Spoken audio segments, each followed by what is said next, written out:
मीठा कड़क पान खा लो, भीष्मा का पान खा लो। तभी एक ग्राहक भीष्मा के पास आकर कहता है, अरे भीष्मा भैया, तुम्हारे पान की तारीफ तो काफी दूर दूर तक सुनी है। अरे ऐसा कोनो बात नहीं भाई, बस मैं पान अच्छा बनाता हूँ और ग्राहकों को खुश करता हूँ। मैंने सुना है कि तुम्हारा पान खाकर खराब मूड भी अच्छा हो जाता है, तो ले आओ एक पान और कर दो हमारा मूड अच्छा। भीष्मा ने उस ग्राहक को पान बनाकर दे दिया। ग्राहक पान खाकर खुश हो जाता है। वाह भीष्मा भैया वाह, मजा आ गया। अब तो मैं रोज रोज तुम्हारे हाथ का बनाया हुआ पान ही खाया करूँगा। वैसे कितने रुपए हुए? भैया 20 रुपए, और जगह तो पान 10 रुपए का चल रहा है। अरे भैया, ये पान हम किसी मामूली व्यक्ति के खेत से नहीं लाते। चंदन भैया का नाम तो सुना है ना? अरे अरे, उन्हें कौन नहीं जानता। ये लो 20 रुपए। ग्राहक 20 रुपए देकर वहाँ से चला गया। शाम को भीष्मा अपनी दुकान बंद करके घर चला आया और अपनी पत्नी विद्या के हाथ में रुपए रखते हुए बोला, आज पूरे 20 की बिक्री हुई है बिंदिया। कभी कभी सोचती हूँ कि अगर चंदन भैया का हाथ हमारे सर पर नहीं होता तो हमारा क्या होता। तुम सही कहती हो बिंदिया, चंदन भैया बहुत ही अच्छे इंसान है। अगर वो हमारी सहायता नहीं करते तो हम कहीं का नहीं रहते। क्या तुम जानती हो बिंदिया, वो आज भी मुझे मुफ्त में ही पान देते हैं। तभी भीष्मा की 15 वर्षीय बेटी अंजू भीष्मा से कहती है, पिताजी, आप तो मुझे चंदन चाचू से मिलवाने वाले थे। चलिए ना पिताजी, चंदन चाचू को देखने का बड़ा मन कर रहा है।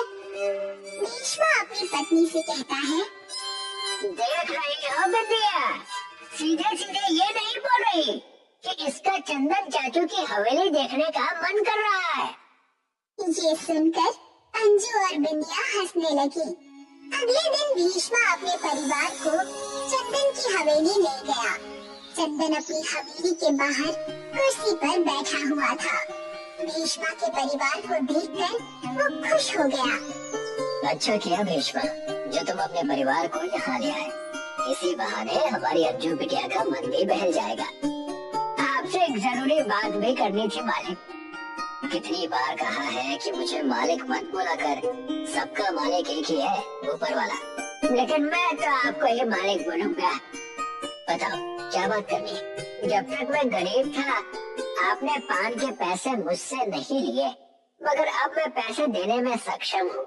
अब मुझे रोज रोज आपके खेत से मुफ्त पान ले जाने में शर्म आती है। अरे कैसी शर्म भीष्मा, तू तो मेरे छोटे भाई की तरह है और छोटे भाइयों से क्या पैसे लिए जाते हैं। भीष्मा कुछ देर अपने परिवार के साथ वहाँ बैठकर अपने घर चला आया। भीष्मा के जाते ही चंदन का छोटा भाई मंजीत वहाँ जाकर गुस्से से चंदन से कहता है, एक तो वैसे भी तुम मेरा पान का खेत हड़प कर बैठे हो और ऊपर से मेरे पान उस भिखारी को मुफ्त में बांट रहे हो।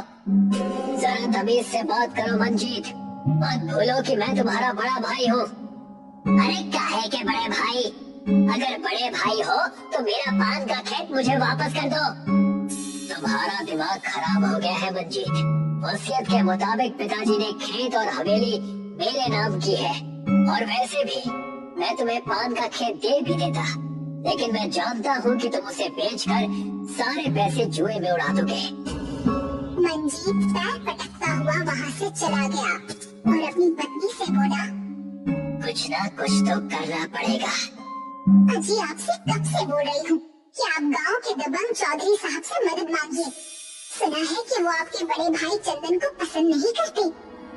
शायद तुम सही कहती हो, मैं आज ही चौधरी से बात करता हूँ। मंजीत उसी दिन चौधरी की हवेली चला गया और सारी बात बताते हुए बोला, बस किसी भी तरह आप पान का खेत मेरे नाम करवा दीजिए, मगर मुझे हिस्सा चाहिए। मुझे मंजूर है। तो फिर कल का इंतजार करो और देखो मैं किस तरह से तुम्हारे बड़े भाई चंदन को उसकी ही हवेली से धक्के देकर बाहर निकालता हूँ। अगले दिन चौधरी एक वकील को और पुलिस वालों को चंदन की हवेली जाकर चंदन से कहता है, तुम्हारे पिताजी की असली वसीयत के कागजात मिल गए हैं चंदन। क्या बकवास कर रहे हो तुम? तभी एक पुलिस वाला चंदन से कहता है, मैंने छानबीन पूरी कर ली है। वसीयत के मुताबिक हवेली और पान के खेत का मालिक तुम्हारा छोटा भाई है। मैं जानता हूँ कि ये सब तुम्हारी साजिश है मंजीत, और मैं ये भी जानता हूँ कि मैं कुछ नहीं कर सकता। जब सब कुछ जानते ही हो तो यहाँ से निकल जाओ। जाने से पहले मैं पान के खेत से कुछ लेना चाहता हूँ। जो लेना है जल्दी लेकर यहाँ से दफा हो जाओ। चंदन अपने पान के खेत में चला गया। तभी उसकी नजर लाल रंग के पान पर पड़ी। चंदन ने मुस्कुराते हुए उस पान के पत्ते को उठा लिया और सीधे भीष्मा के घर पहुंच गया और भीष्मा को सारी घटना बताई। कौनो बात नहीं, मेरा घर है ना, और सब कुछ तो आपका ही दिया हुआ है मालिक। आप मेरे पास रहिए। नहीं, मैं यहाँ से जा रहा हूँ भीष्मा। इतना कहकर चंदन ने वो लाल पान का पत्ता भीष्मा को पकड़ा दिया। अब तुम पनियापुर गांव में मेरे पान के खेत के पान नहीं बेच पाओगे, लेकिन तुम चिंता मत करो। तुम्हें जितने भी पान की आवश्यकता पड़े तुम इस लाल पान से बोल देना। इतना कहकर चंदन बड़ी तेजी के साथ वहाँ से चला गया। तभी उसकी पत्नी बिंदिया वहाँ पर आकर कहती है, क्या हुआ, मालिक अंदर क्यों नहीं आए? भीष्मा अपनी पत्नी को सारी घटना बताता है। उनके छोटे भाई ने उनके साथ बहुत बुरा किया, लेकिन जो बुरा करता है उसके साथ बुरा ही होता है। अगर मालिक ने कहा है कि आपको पान की आवश्यकता हो तो आप इस लाल पान से बोल देना, तो बोल कर देखिए। भीष्मा पान के पत्ते की ओर देखकर कहता है, मुझे अब लाल पान की आवश्यकता है ताकि मैं लाल पान पनियापुर गांव में बेचकर मालिक की हवेली और पान का खेत खरीद सकूं।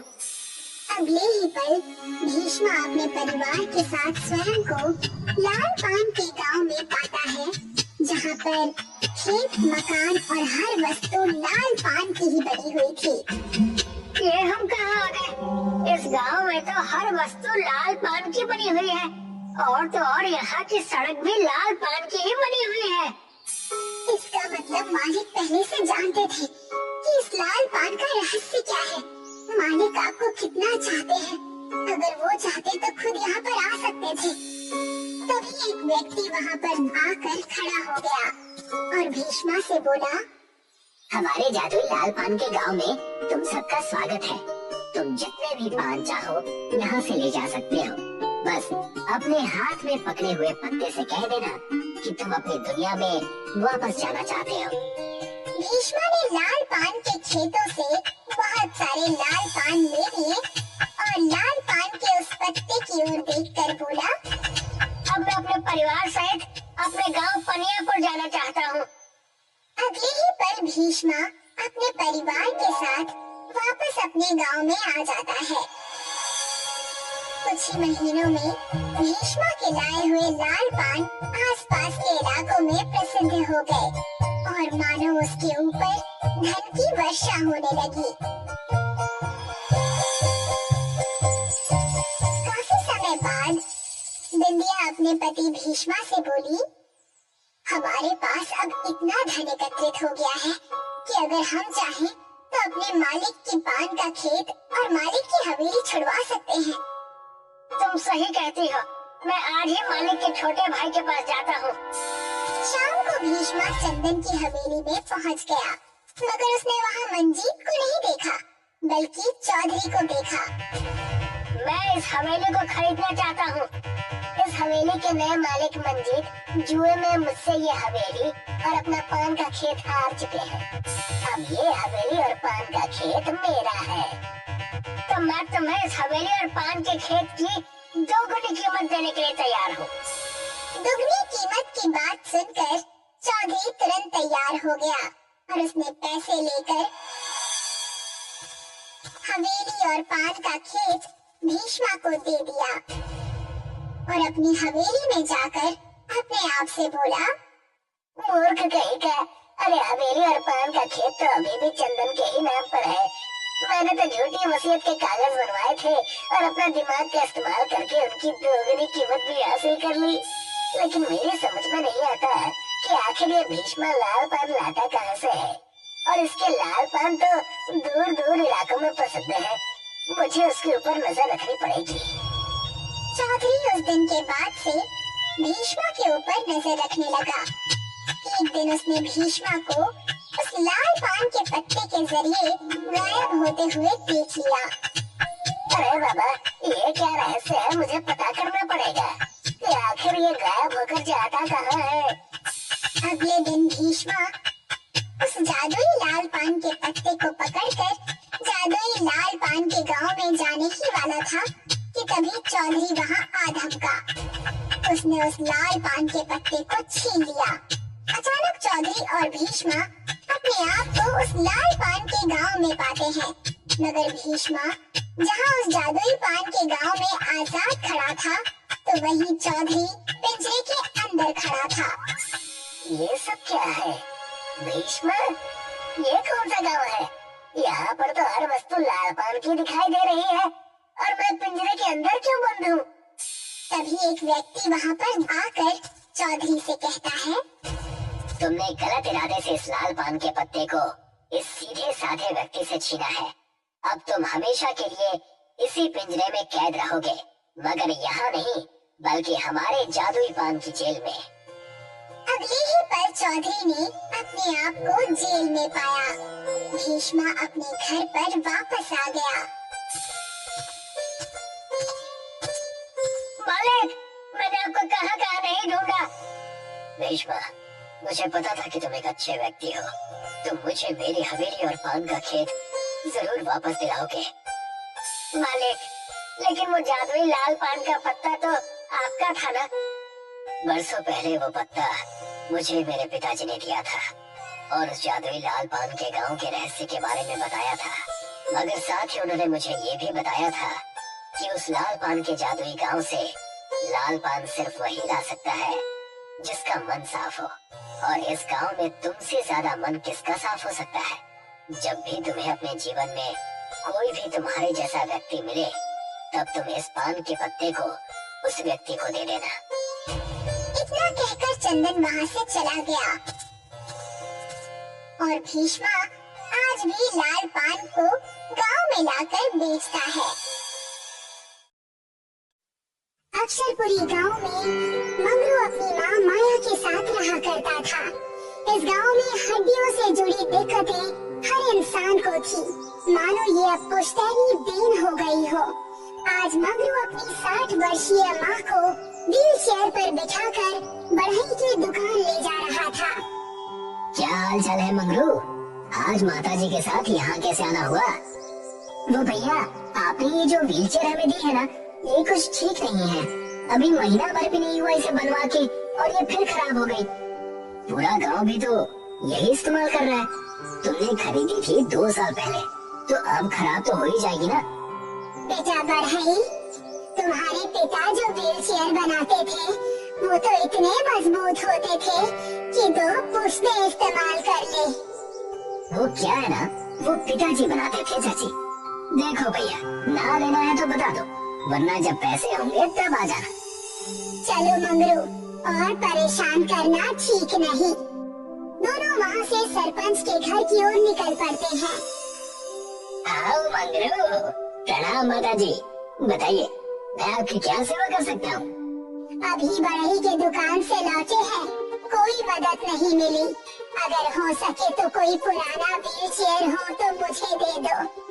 आप चिंता न करें, इस साल जो व्हील चेयर बांटेंगे ना, उसमें से मैं आपको भी दे दूंगा। सरपंच जी, एक बात पूछूं? पूछो पूछो, क्या बात है? जब तक हम इस बीमारी को जड़ से ठीक नहीं करते, तब तक हम आगे नहीं बढ़ सकते हैं। मंगरू, तुम्हारी बात तो सही है, लेकिन हम लोग इसके लिए कुछ कर नहीं सकते। तुम सब जवान खून हो, कोशिश करना कि तुम्हारी आयु में इसका कोई न कोई उपाय कर लो। ठीक है सरपंच जी, अच्छा अब मैं चलता हूँ। मंगरू अपने घर की तरफ लौट जाता है। बढ़ई जो कि सिर्फ अपने फायदे के लिए खराब व्हील चेयर बना रहा था, उससे मंगरू बहुत ही निराश था।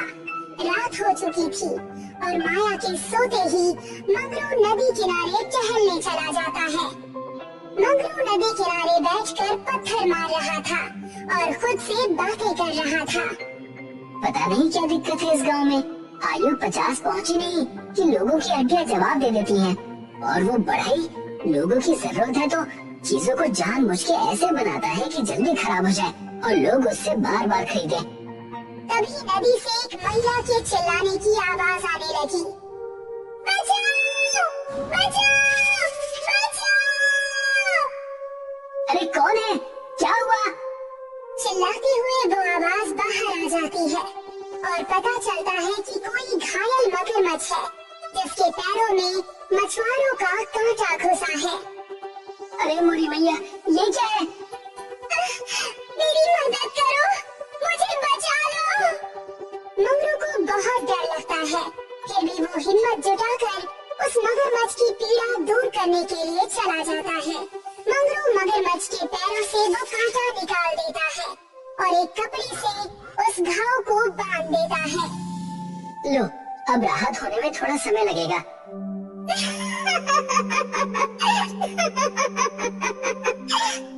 तभी वो मगरमच्छ एक सुंदर जल कन्या के रूप में परिवर्तित हो गई और मंगरू से मुस्कुराकर कहने लगी, मैं एक जल कन्या हूँ। मुझ पर एक बहुत ही बड़ा श्राप था। मैंने अपने रूप के अहंकार में एक ऋषि को क्रूर बातें कही थी और उनका अपमान किया था। तब से उन्होंने मुझे श्राप दिया था कि मेरा भयानक मगरमच्छ जैसा चेहरा हो जाएगा और कोई बहुत ही साहसी और नेक इंसान होगा जो कि इस रूप को देखकर भी मेरी मदद करेगा। तब मैं श्राप मुक्त हो पाऊंगी। साहस, धीरज, शील सब है तुम में। इन सब गुणों से खुश होकर मैं तुम्हें एक इच्छा मांगने का अवसर देती हूँ। मैं अपने लिए कुछ नहीं चाहता देवी, पर आप यदि चाहें तो इस गांव में जो रोग लगा है हड्डियों का, वो हर ले तो अच्छा रहेगा। स्वार्थ रहित भी हो, ठीक है, तथास्तु। तुम्हारे घर के पास एक कुआं आ जाएगा। उस कुएं में केवल दूध से बनी चीजें तुम अपनी इच्छा से निकाल सकते हो। पर उससे गांव की मदद कैसे होगी देवी? दूध पहले से ही हड्डियों के लिए फायदेमंद है, मगर ये दिव्य दूध, चाहे इसे पियो या इसके इर्द गिर्द भी रहो, तो वो सारी दिक्कतें जड़ से खत्म कर देगा। ध्यान रहे मंगरू, ये तुम्हारे गुण देखकर मैंने तुम्हें दिया है। इसका इस्तेमाल केवल तुम्हारी इच्छा से ही हो सकता है। अब मैं विदा लेती हूँ, कल्याण हो।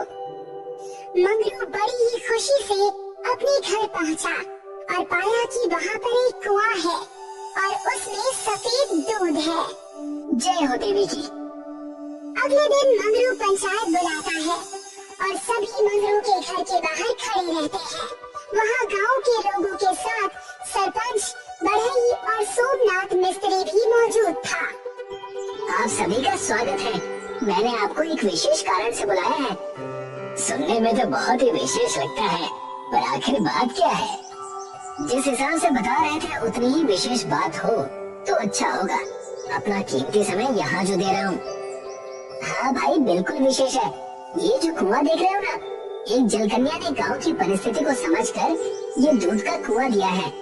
यह मेरी इच्छा से जो भी दूध के पदार्थ मैं इस कुएं से निकालूं, उसके इर्द गिर्द रहकर पूरे गांव की हड्डियां ठीक हो जाएंगी और ये पुश्तैनी बीमारी गायब हो जाएगी। मजाक है क्या? यही विशेष बात थी जिसके लिए बुलाया था हमें। मैं जानता हूँ कि ये वरदान और श्राप की बातें मानना मुश्किल है। आप लोग खुद उस कुएं के दूध से दूध को चख कर देख लीजिए। मंगरू की बात सुनकर सभी गांव वालों ने कुएं में झांक कर देखा और पाया कि सही में उस कुएं में दूध है। सब चकित रह गए। फिर मंगरू ने बाल्टी से दूध निकालकर सबको दूध पिलाया। मेरी उम्र भी अब उस रेखा को पार करने वाली थी जहाँ मेरी हड्डियाँ जवाब दे दें, पर इस दूध को पीते ही थोड़ा असर जरूर महसूस हुआ। हाँ प्रधान जी, आप बिल्कुल सही कह रहे हैं। अगर हम मंगरू की बात मान ले तो हमें इस पुश्तैनी बीमारी से छुटकारा मिल जाएगा। हाँ सोमनाथ, और मैंने इसीलिए तुम्हें बुलाया है। मैं चाहता हूँ कि हम सब मिलकर हर घर को इस दूध से बने हुए पनीर से बनाएं। मेरी इच्छा से ये पनीर के रूप में बाहर आएगा और ठोस हो जाएगा।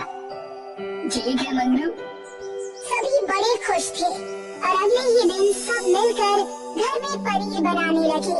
मानो गांव में खुशी की एक नई लहर आई हो, मानो गांव के लोगों में एकता का जन्म हुआ हो। हर कोई देखना चाहता था कि पुश्तों से चली आ रही इस बीमारी का अंत कैसा होगा और वो कितना सुगम होगा। मिस्त्री और सरपंच मंगरू के घर बैठे थे। माया भले ही डंडे की मदद से चल रही थी, पर अब वो चल पा रही थी। मात्र 2 महीनों में इतना सुधार हुआ है कि पूछो मत। हाँ सरपंच जी, अगर सब ठीक रहा तो मात्र 2 साल में ये दिक्कत जड़ से खत्म हो जाएगी और आने वाली पीढ़ी को कभी दिक्कत ही नहीं होगी। पर एक बात ध्यान में रखिएगा कि वो बढ़ई, उसने मेरी नाक में दम कर रखा है। कहता है कि मैं गांव की मदद ना करूं। बचपन की दोस्ती की कस्में देना और उससे काम ना बना तो नाता खत्म करने की धमकियां देने लगा। ये तो चिंता की बात है। आखिर वो ऐसा क्यों कर रहा है सरपंच जी? तुम भोले हो बेटा मंगरू, इसीलिए समझ नहीं पा रहे। अगर सबकी दिक्कतें खत्म हो जाएंगी तो उसका धंधा तो चौपट हो जाएगा ना। मंगरू कुछ सोचने लगा, पर उसने कुछ जवाब नहीं दिया। कुछ कहते क्यों नहीं मंगरू? अगर कोई बात है तो हमें बताकर मन हल्का कर लो। नहीं, शायद हमें कुछ करने की जरूरत ही नहीं। पर वो क्यों? अगर असल में बढ़ई कुछ करने की कोशिश करेगा तब आप खुद ही समझ जाएंगे। मैं बढ़ई पर अब भी भरोसा रखना चाहता हूँ और यदि कोई दिक्कत आई तो उसका असर गांव पर नहीं होगा। ठीक है, जैसा तुम कहो मंगरू। सब अपने घर चले गए और मंगरू गांव में दूध बांटने निकल गया। देखते ही देखते शाम हो गई। बढ़ई कुएं के पास एक बाल्टी में कुछ लेकर खुद से बातें कर रहा था। आया बड़ा मेरा धंधा चौपट करने वाला। लोगों का नेता बनने का बहुत शौक है ना। ये सारा केमिकल डालकर इस पूरे दूध को खराब कर दूंगा, फिर देखते हैं। बढ़ई पूरी बाल्टी कुएं में खाली करने लगा। तभी अचानक उस कुएं के ऊपर वही सुंदर जल कन्या प्रकट हो गई। इस दुनिया में कर्मों का बड़ा खेल है। चाहो या ना चाहो, जानकर करो या अनजाने में, पर कर्म करे बिना जीवन नहीं चलता। कौन हो तुम और कहना क्या चाहती हो? कहना मैं ये चाहती हूँ कि अगर कर्म करने ही है तो अच्छे करो, वरना खराब कर्मों का प्रतिफल बहुत ही कड़वा होता है। अच्छा, बड़ी बड़ी बातें मत करो। कौन देगा मुझे सजा? हाँ? तुम्हारी भ्रष्ट सोच और कर्मों का बस एक ही उपाय है। मैं तुम्हें ये श्राप देती हूँ कि तुम्हारी हड्डियाँ लचीली हो जाएंगी और तुम खुद का भार भी नहीं उठा पाओगे। तब तुम्हें समझ आएगा कि जिन लोगों को ये दिक्कत है वो कैसे झेलते हैं। और ये श्राप तभी टूटेगा जब कोई इंसान जो कि बिल्कुल भी भ्रष्ट ना हो और नेक हो, वो तुम्हारी मदद करेगा। वो तुम्हारी करतूतों को जानकर भी तुम्हें माफ कर दे। तभी बढ़ई अचानक से किसी लचीली वस्तु की तरह जमीन पर गिर गया और जल कन्या वहाँ से गायब हो गई। बचाओ मुझे, बचाओ, और कोई बचाओ, बचाओ मुझे। मंगरू तभी सोमनाथ के साथ वहाँ पहुँचा और देखा कि बढ़ई किसी लचीली वस्तु की तरह जमीन पर गिरा हुआ है। अरे भाई बढ़ई, ये क्या हुआ तुम्हें? भैया बचा लो, मुझे माफ कर दो, इस श्राप से मुक्त कराओ। पर तुमने ऐसा किया क्या है? वो बढ़ई रोते रोते सारी बातें बताता है। सोमनाथ बड़े गुस्से में कहता है, लेकिन तुम्हारा काम माफ करने योग्य बिल्कुल नहीं है। माफ कर दो भाई, माफ कर दो। तुम्हें ये समझना होगा कि भ्रष्ट होने के कारण तुम्हें ये श्राप मिला है। लोगों की पीड़ा का फायदा तो तुमने उठाया ही, पर जब वो पीड़ा से दूर होने लगे तो तुमने फिर उन्हें उसी पीड़ा में झोंकने की कोशिश की। मैं जानता हूँ, मैं समझता हूँ, जब खुद पर बीत रही है अब समझ आ रहा है मेरे बाबा लोगों की इतनी मदद क्यों करते थे। ठीक है, मैं बिना किसी शर्त के तुम्हें माफ करता हूँ और उम्मीद करता हूँ कि तुम्हारे अंदर का इंसान जाग जाए। तभी बढ़ई ठीक हो गया और हाथ जोड़कर मंगरू को प्रणाम करने लगा। इस घटना के कुछ ही सालों बाद गांव की ये पुश्तैनी बीमारी बिल्कुल ठीक हो गई।